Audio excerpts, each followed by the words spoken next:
Sejarah Islamiyah mahasiswi Prodi Ekonomi Syariah 6D dengan NIM 1704010158. Dalam video kali ini saya akan merangkum materi perkuliahan Ekonomi Internasional yang pernah kami diskusikan selama kuliah daring sebagai bahan evaluasi sekaligus partisipasi saya dalam menyelesaikan mata kuliah ini. Perlu diketahui, studi ekonomi internasional adalah studi yang mempelajari hubungan antara negara yang berkaitan dengan alokasi sumber daya yang dijalankan melalui mekanisme perdagangan, investasi, dan kerjasama internasional. Dan tentunya ini berkaitan dengan kebijakan yang mengaturnya, baik itu kebijakan dalam negeri maupun luar negeri yang mengatur tentang ekonomi internasional, maupun kebijakan internasional seperti sistem moneter, sistem pajak yang diatur oleh lembaga internasional seperti WTO dan IMF. Kemudian ringkasan materi yang akan saya paparkan dalam video ini ada 8 tema. Yang pertama itu perang dagang antara Amerika Serikat dengan Cina, yang kedua hubungan bilateral, yang ketiga ekspor impor yang terdiri dari tarif, proteksi, dan dumping, yang keempat itu kebijakan luar negeri Indonesia kaitannya dengan perdagangan internasional, dan yang kelima itu IMF, World Bank, OPEC, ASEAN, dan Uni Eropa, bagaimana pengaruhnya terhadap perdagangan Indonesia. Dan yang keenam itu wajah Indonesia di mata dunia dari segi ekonomi, yang ketujuh saham internasional, dan yang kedelapan dampak kebijakan obor atau One Belt One Road atau yang dikenal dengan jalur sutra kepada Indonesia. Perang dagang adalah konflik ekonomi yang terjadi ketika suatu negara memberlakukan atau meningkatkan tarif atau hambatan perdagangan lainnya sebagai balasan terhadap hambatan perdagangan yang telah ditetapkan oleh negara yang lain. Perang dagang sendiri diakibatkan oleh kebijakan proteksionisme yang biasanya diberlakukan oleh suatu negara untuk melindungi produsen lokal, mengembalikan lapangan pekerjaan dari luar negeri, atau akibat persepsi bahwa praktek dagang dari negara lain itu tidak adil dan perlu diseimbangi dengan tarif. Hal-hal seperti inilah yang menyebabkan perang dagang antara Amerika Serikat dengan Cina terjadi. Perang dagang yang dimulai sejak tahun 2018 dan memuncak di tahun 2019 dan diperparah dengan situasi pandemi COVID-19 ini belumlah memiliki titik terang hingga tahun 2020 ini. Perang dagang yang dimulai dengan persepsi Amerika Serikat yang merasa dirugikan oleh Cina membuat kedua negara ini saling menyerang menggunakan kebijakan ekonomi internasional dalam bidang ekspor dan impor. Tidak hanya berdampak pada kedua negara yang berseteru, dampak perang dagang ini juga menginfeksi negara-negara lainnya. Dan seperti yang diberitakan dalam CNN Internasional, tanpa memandang situasi pandemi COVID-19, perang dagang lainnya pun mulai bermunculan, seperti perang dagang ala Arab Saudi dan perang dagang antara Amerika Serikat vs Uni Eropa. Dan yang akan menuai kerugian terbesar adalah negara-negara yang tidak memiliki persiapan yang memadai dan memiliki hubungan kerjasama dengan negara-negara yang berkonflik. Bentuk hubungan kerjasama ekonomi internasional ada 4, yaitu yang pertama bilateral, multilateral, regional, dan internasional. Hubungan bilateral adalah hubungan kerjasama antara dua negara yang dalam studi ini adalah bidang ekonomi, seperti pinjam-meminjam modal antara Indonesia dengan Jepang, penyederhanaan tenaga kerja antara Malaysia dengan Indonesia, dan bentuk perdagangan lainnya. Dan apakah Indonesia akan dipengaruhi oleh perang dagang yang terjadi? Jawabannya iya, karena Indonesia memiliki hubungan kerjasama dengan negara-negara yang berkonflik ini, terutama hubungan bilateral ekspor-impor seperti Indonesia dengan Amerika Serikat, Indonesia dengan Cina, Indonesia dengan Arab Saudi, bahkan dengan Uni Eropa. Jadi, tak selamanya hubungan kerjasama akan berefek positif, tapi juga tak selamanya akan berefek negatif. Semuanya memiliki resiko, tinggal bagaimana kita menghadapi resiko tersebut. Dalam kegiatan ekspor-impor, semua pihak pasti memiliki kepentingannya masing-masing. Dan agar kepentingan satu pihak tidak merugikan pihak lain, maka ditetapkanlah kebijakan yang mengatur kegiatan ekspor-impor ini. Di setiap negara, kebijakan ekspor-impor utamanya untuk melindungi produksi dalam negerinya, hingga muncullah istilah-istilah seperti tarif, proteksi, dan dumping. Tarif adalah pungutan bea masuk yang dikenakan terhadap barang impor yang masuk untuk dipakai atau dikonsumsi habis dalam negeri. Penetapan tarif diharapkan dapat membantu barang produksi dalam negeri untuk meningkatkan daya saingnya di pasar. Ada sedikit perbedaan antara negara dengan sistem perdagangan bebas dan sistem perdagangan proteksi mengenai kebijakan tarif ini.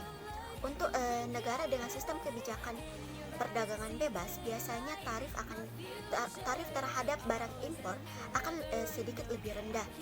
Sedangkan untuk negara dengan sistem proteksionis akan menetapkan tarif yang tinggi terhadap barang impor. Proteksi dalam perdagangan adalah kebijakan pemerintah yang memberlakukan pembatasan perdagangan. Hal ini biasanya diberlakukan untuk melindungi produsen lokal dari persaingan luar negeri. Jenis proteksi mungkin mengambil bentuk seperti tarif impor, subsidi dan standar jaminan kualitas, bela-belan, persyaratan keamanan, dan kemasan. Sedangkan dumping adalah penetapan harga barang ekspor lebih murah dibandingkan harga barang tersebut dalam negeri. Tapi kebijakan dumping ini sudah tidak lagi diberlakukan karena dirasa merugikan produsen lokal. Kebijakan luar negeri Indonesia dalam perdagangan internasional yang saya temukan ada 4. Yang pertama itu kebijakan politik proteksi. Seperti yang saya kemukakan di tema sebelumnya, kebijakan politik proteksi ini diberlakukan untuk melindungi produsen lokal. Yang kedua itu bea cukai dan tarif perdagangan berupa tarif barier dan non tarif barier. Yang ketiga itu kebijakan impor dan ekspor. Yang terakhir itu kebijakan politik autarki. Kebijakan politik autarki ini bertentangan dengan politik perdagangan bebas, karena politik autarki ini bermaksud untuk menghindar dari pengaruh-pengaruh negara lain, baik itu dari segi ekonomi, politik, maupun militer. Walaupun politik autarki diberlakukan, tapi tidak menutup kemungkinan negara kita akan terpengaruh secara tidak langsung dari kebijakan-kebijakan yang diberlakukan oleh negara lain, organisasi internasional maupun IMF dan World Bank. Hal ini terjadi karena IMF, World Bank, APEC, OPEC, ASEAN, Uni Eropa merupakan mitra kerjasama Indonesia, baik mereka sebagai penyokong maupun sebagai pangsa pasar produk Indonesia. Jadi sangat erat kaitan antara organisasi-organisasi ini dengan negara kita. Di mata dunia, Indonesia adalah salah satu nominasi penantang dominasi Amerika Serikat dan Cina di bidang ekonomi pada tahun 2030 nanti, jika Indonesia mampu mempertahankan laju pertumbuhan ekonominya. Hal inilah yang menjadi salah satu alasan kenapa Amerika Serikat ingin mengeluarkan Indonesia dari daftar negara berkembang. Karena selama Indonesia berada dalam daftar negara berkembang, Indonesia akan selalu memiliki hak-hak khusus yang diberikan kepada negara berkembang yang dianggap mampu menunjang pertumbuhan ekonomi Indonesia. Sebagai salah satu ancaman yang dirasakan oleh pihak Amerika Serikat, maka pihak Amerika Serikat ingin Indonesia tidak lagi memiliki hak-hak tersebut. Saham internasional adalah saham yang diperdagangkan atau diperjualbelikan secara global melalui bursa efek dengan tujuan untuk memfasilitasi atau mempertemukan antara pihak perusahaan atau pihak yang membutuhkan modal dengan pihak yang menyediakan modal atau investor. One Belt One Road atau OBOR yang kini telah direvisi menjadi Proyek Belt Road Initiative atau BRI merupakan suatu kebijakan inovatif pemerintah Tiongkok untuk membangun jalur perdagangan dan ekonomi baru yang menghubungkan Asia hingga Eropa. One Belt mengacu pada revitalisasi Silk Economic Road Economy Belt atau rute perdagangan yang melalui jalur sutra, baik darat, udara maupun laut. Sementara itu, untuk Indonesia sendiri, kebijakan obor ini sudah sangat membantu dalam pembangunan sejumlah proyek, di antaranya seperti proyek kereta cepat yang menghubungkan Jakarta-Bandung, proyek PLT Sungai Klayan, dan proyek pembangunan kawasan industri Tanah Kuning. Pendanaan proyek-proyek tersebut dilakukan secara dengan skema business to business atau B2B, walau pada kenyataannya tetaplah dalam bentuk hutang. Selain manfaat yang dirasakan oleh Indonesia, ternyata ada juga beberapa kejadian yang tidak mengenakan, seperti karena model kerjasama Turkey Project yang pada akhirnya membuka jalan bagi pekerja kasar Cina untuk bekerja di Indonesia, dan ini dianggap sebagai ancaman untuk pekerja kasar Indonesia.